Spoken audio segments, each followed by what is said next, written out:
ایک انگریز کے گیراج میں بہادر شاہ ظفر کی موت کا واقعہ۔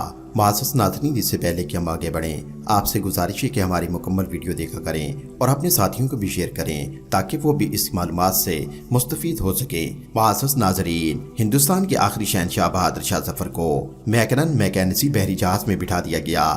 یہ جہاز 17 اکتوبر 1858 عیسوی کو رنگون پہنچا۔ شاہی خاندان کی 35 مرد اور خواتین بھی تاجدار ہند کے ساتھ تھیں۔ کیپٹن نیسلن ڈیوس رنگون کا انچارج تھا۔ وہ بندرگاہ پہنچا۔ اس نے بادشاہ اور اس کے حواریوں کو وصول کیا، رسید لکھ کر دی اور دنیا کی تیسری بڑی سلطنت کے آخری فرمانروا کو ساتھ لے کر اپنی رہائش گاہ پر آ گیا۔ نیسلن پریشان تھا۔ بہادر شاہ ظفر قیدی ہونے کے باوجود بادشاہ تھا اور نیسلن کا ضمیر گوارا نہیں کر رہا تھا وہ بیمار اور بڑے بادشاہ کو جیل میں پھینک دے، مگر رنگون میں کوئی ایسا مقام نہیں تھا جہاں بہادر شاہ کو رکھا جا سکتا۔ وہ رنگون میں پہلا جلا وطن بادشاہ تھا۔ نیسلن ڈیوس نے چند لمحے سوچا اور مسئلے کا دلچسپ حل نکالا۔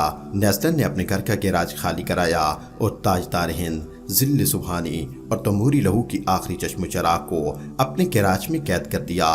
بہادر شاہ ظفر 17 اکتوبر سن 1858 کو اس گیراج میں پہنچا اور 7 نومبر سن 1862 تک 4 سال وہیں رہا۔ آخری دن بدنصیب بادشاہ کی خاتمہ نے شدید پریشانی میں کیپٹن نیسلن ڈیوس کے دروازے پر دستک دی اور اونچی آواز میں رونا شروع کر دیا۔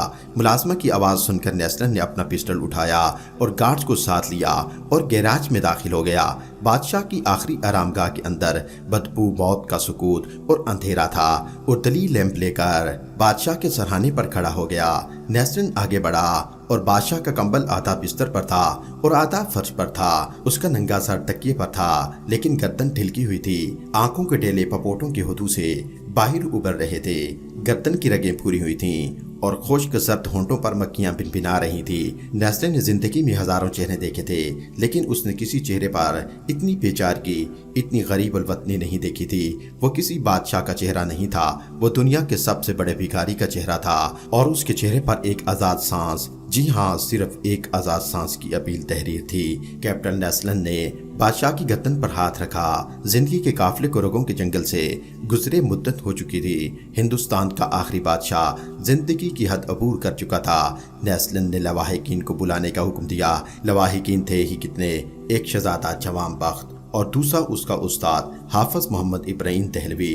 وہ دونوں آئے، انہوں نے بادشاہ کو غسل دیا، کفن پہنایا اور جیسے تیسے بادشاہ کی نماز جنازہ پڑھی۔ قبر کا مرحلہ آیا تو پورے رنگون شہر میں آخری تاجدار ہند کے لیے 2 گز زمین دستیاب نہیں تھی۔ نیسلن نے سرکاری رہائش گاہ کے احاطے میں قبر کھدوائی اور بادشاہ کو خیرات میں ملی ہوئی مٹی میں دفن کر دیا۔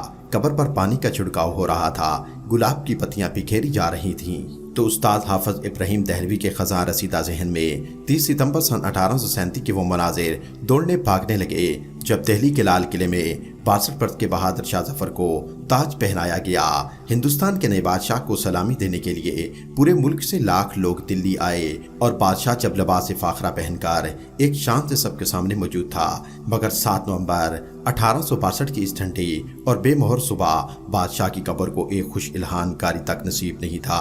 استاد حافظ محمد ابراہیم دہلوی کی آنکھوں میں آنسو آ گئے۔ اس نے جوتے اتارے، بادشاہ کی قبر کی پائنتی میں کھڑا ہوگا اور سورہ توبہ کی تلاوت شروع کر دی۔ یہ قرآن مجید کی تلاوت کا اعجاز تھا۔ یہ پھر استاد ابراہیم دہلوی کے گلے کا سوز۔ کیپٹن نیسلن ڈیوس کی آنکھوں میں آنسو آ گئے۔ اس نے ہاتھ اٹھایا اور اس غریب الوطن قبر کو سیلوٹ پیش کر دیا اور اس آخری سیلوٹ کے ساتھ ہی مغل سلطنت کا سورج ہمیشہ ہمیشہ کے لیے غروب ہو گیا۔ آپ اگر کبھی رنگون جائیں تو آپ کو ڈینگن ٹاؤن شپ کی کچی گلیوں کی بدبودار جھگیوں میں آج بھی بہادر شاہ ظفر کی نسل کے خاندان مل جائیں گے۔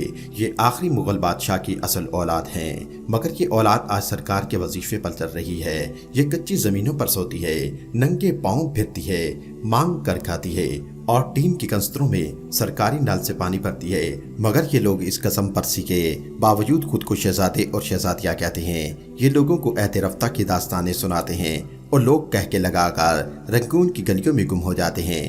یہ لوگ شہر میں نکلتے ہیں تو ان کے چہرے پر صاف لکھا ہوتا ہے، جو بادشاہ اپنی سلطنت، اپنی مینڈٹ کی حفاظت نہیں کرتے، جو عوام کا اعتماد کھو بیٹھتے ہیں، ان کی اولادیں اسی طرح گلیوں میں خوار ہوتی ہیں۔ یہ عبرت کا کشکول بن کر اسی طرح تاریخ کے چوک میں بھیک مانگتی ہے، لیکن ہمارے حکمرانوں کو یہ حقیقت سمجھ نہیں آتی، یہ خود کو بہادر شاہ ظفر سے بھی بڑا بادشاہ سمجھتے ہیں۔ معزز ناظرین، آپ سے گزارش ہے کہ ہمارے چینل فیضی وائز کو سبسکرائب کریں، ساتھ ہی کے بیل آئیکن پر بھی لازمی کلک کریں تاکہ آپ کو ہماری ہر آنے والی ویڈیو کا نوٹیفیکیشن مل سکے۔ اللہ آپ کا، ہمارا اور تمام امت مسلمہ کا نگہبان ہو۔ والسلام۔